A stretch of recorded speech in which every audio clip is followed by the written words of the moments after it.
ओम शांति। आज हम परमात्मा को सच्चे दिल से याद करते हैं।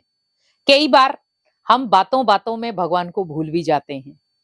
आज आप अटेंशन दें कि सारे दिन में हम सुबह उठे, सुबह से रात तक मैंने कितना समय परमात्मा को याद किया। आप आज के दिन स्पेशल आप अपने तरफ से फीलिंग रखें कि मैं सुबह से उठा हूं, कितने मिनट, कितने घंटे, कितने सेकंड मैंने भगवान को याद किया। तो क्या पाएंगे कि ओनली जब मैं पूजा पाठ कर रहा था या मेडिटेशन कर रहा था, ओनली तब मैंने परमात्मा को याद किया, बस। और उसमें भी याद करने बैठे कितने संकल्प चले वेस्ट। कई बार क्या होता है कि हम मान लो पूजा पाठ भी कर रहे हैं और ध्यान क्या रहता है, सब्जी बनानी, रोटी बनानी, इधर जाना इधर जाना है, वो काउंट नहीं हो रहे हैं परमात्मा की याद में। हम याद करना चाहते हैं, लाइफ में खुशियां चाहते हैं, ब्लेसिंग्स चाहते हैं, सुख चाहते हैं, समृद्धि चाहते हैं, लेकिन क्या होता है, वो कहीं ना कहीं हमारे से छूटती जाती हाथ से। वो छूट क्यों रही है? और उसका कारण है हम भगवान की याद में बैठते हैं पर बुद्धि टिकती नहीं है। हम बैठे हैं किसी स्थान पर परमात्मा की याद में, लेकिन हमारा माइंड कहीं और भटक रहा है। हम शरीर के साथ तो एक स्थान पर एकाग्र हैं, लेकिन माइंड से एकाग्र नहीं है। लेकिन अगर भगवान से आपको एक नाता बनाना है, अगर भगवान से आपको प्राप्तियां लेनी है, तो सच्चे दिल से उसे याद करें। तभी कहा जाता है सच्चे दिल पर साहेब राजी। अगर आप सच्चे दिल से परमात्मा को याद करते हैं तो भगवान हमेशा आपके ऊपर राजी रहेगा। क्योंकि जीवन में आप देखें कि सच्चाई का रास्ता इतना कठिन क्यों है? क्योंकि वो रास्ता आपको भगवान की तरफ पहुंचाएगा। झूठ का रास्ता इंसान की तरफ लेकर जाएगा और सच्चा रास्ता आपको भगवान की तरफ लेकर जाएगा। तो मुझे कौन सा रास्ता लेना है? क्योंकि झूठ के रास्ते पर बहुत सारे फूल बिछे हुए हैं, लेकिन सत्य के रास्ते पर बहुत सारे कांटे हैं। तो हम कहां जा रहे हैं आज? जहां पर झूठ का रास्ता है, क्योंकि हमें मेहनत नहीं करनी पड़ रही।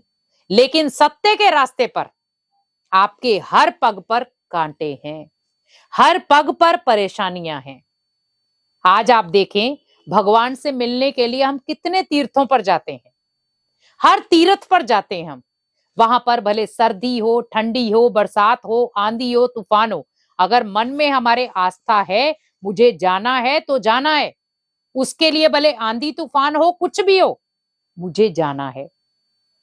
तो क्या आपको इजीली रास्ता मिल गया? वो बहुत डिफिकल्ट रास्ता था, लेकिन आपके माइंड में क्या था? मुझे भगवान से मिलने जाना है। वो जो एक प्योर थॉट था आपके माइंड में, वो एक पावरफुल संकल्प जो आपके माइंड में था, उसने आपके कांटे भरे रास्ते को भी फूलों की सेज बना दिया। क्योंकि हम खुशी से, उमंग उत्साह से वहां पर पहुंचे। कई बार आपने देखा होगा, कई ऐसी बुजुर्ग आत्माएं भी हैं जो धार्मिक स्थलों पर पहुंच जाती हैं। परिवार के सदस्य हैरान हो जाते हैं कि देखो, इतने बुजुर्ग अवस्था में भी ये देखो कहां के कहां चले गए। उमंग होना चाहिए। आज हम ओनली परमात्मा को याद तो कर रहे हैं, पर कब करते हैं याद?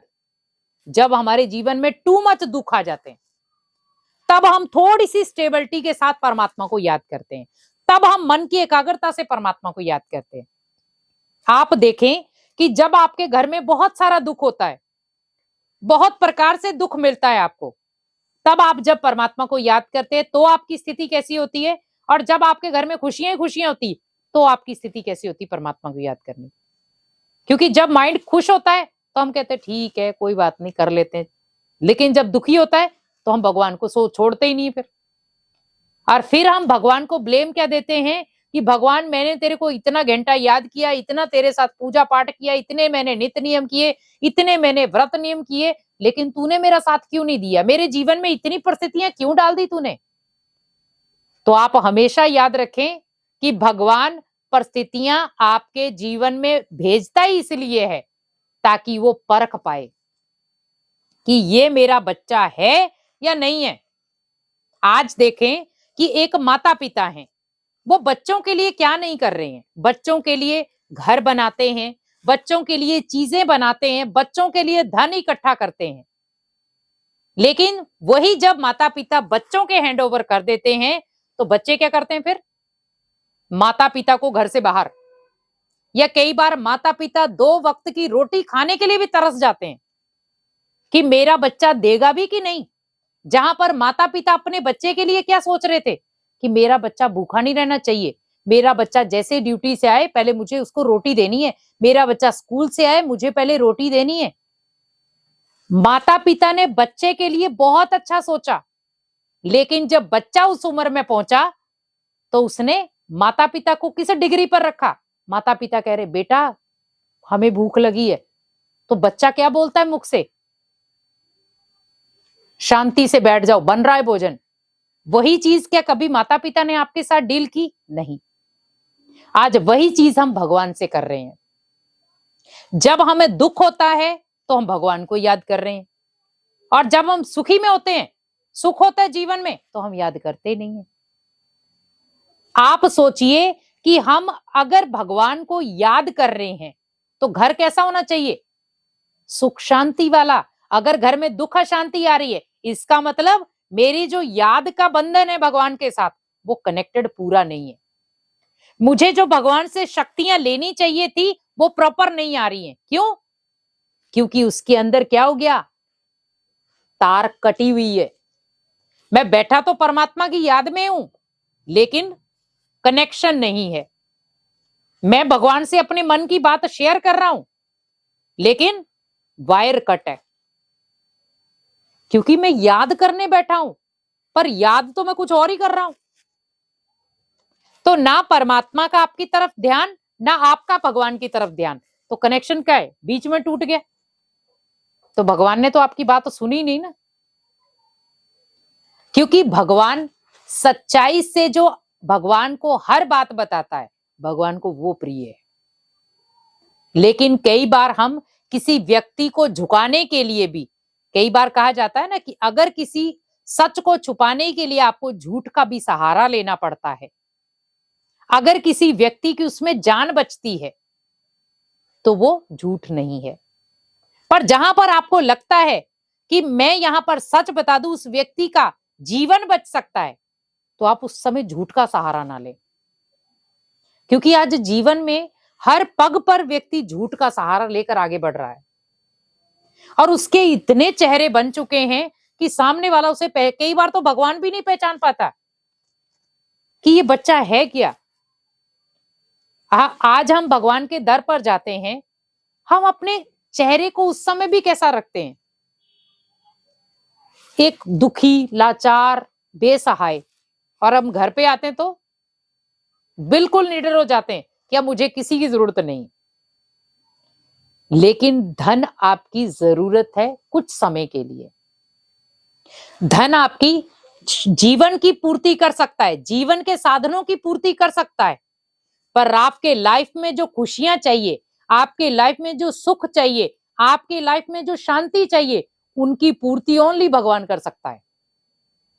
आज व्यक्ति किन चीजों को मांगने की कोशिश कर रहा है? भगवान शांति दे दो, भगवान सुख दे दो, भगवान घर में खुशियां दे दो, यही चाह रहे हैं हम। तो अगर मेरे पास सारा धन दौलत है तो फिर मैं क्यों जा रहा हूं भगवान के घर में? इसका मतलब कि मुझे भगवान के घर से कुछ और भी चाहिए। खरीदना चाहता तो मैं ये तीनों चीजें धन से खरीद सकता था। मन की शांति खरीद सकता था, जीवन का सुख खरीद सकता था, परिवार में खुशियां खरीद सकता था, लेकिन मैं नहीं खरीद पाया, क्योंकि मैं धन से साधन खरीद कर ला सकता हूं, धन से ऐशो आराम की जिंदगी ले सकता हूं, पर उसमें जो चीजें चाहिए जो उसे सजाएं, वो मेरे पास नहीं है। तो धन के पीछे इतना भी ना चले जाओ कि भगवान का हाथ छूट जाए। धन को इतना भी ऊपर मत रखो कि भगवान आपको नजर भी ना आए। धन है, उसे उसी तरीके से लगाओ ताकि उस धन को मैं भगवान के भी लगा सकूं और अपने जीवन को भी सही दिशा दे पाऊं। तो जीवन में हमें इस तरीके से जब हम परमात्मा को याद करते हैं कि भगवान मुझे ओनली सत्य रास्ते पर चलना है जो आपने बताया है, जब जो आपने बताया अगर मैं उसी रास्ते पर चलता रहूंगा तो मेरा जीवन बहुत अच्छा चलेगा। तो आप हमेशा याद रखें, अगर आपका वो सत्य वाला रास्ता कांटों भरा भी होगा, प्रॉब्लम भरा भी होगा, पर आप वहां पर महसूस करेंगे कि भगवान ने आपकी उंगली पकड़ी है, कि बच्चे अगर दर्द तेरे को भी होगा तो दर्द मुझे भी महसूस होगा। अगर तू कांटे पर चलेगा तो मैं भी कांटों पर ही चलूंगा, पर चलूंगा तेरे साथ। चॉइस आपकी है कि मुझे भगवान का साथ चाहिए या मुझे ओनली इंसानों का साथ चाहिए।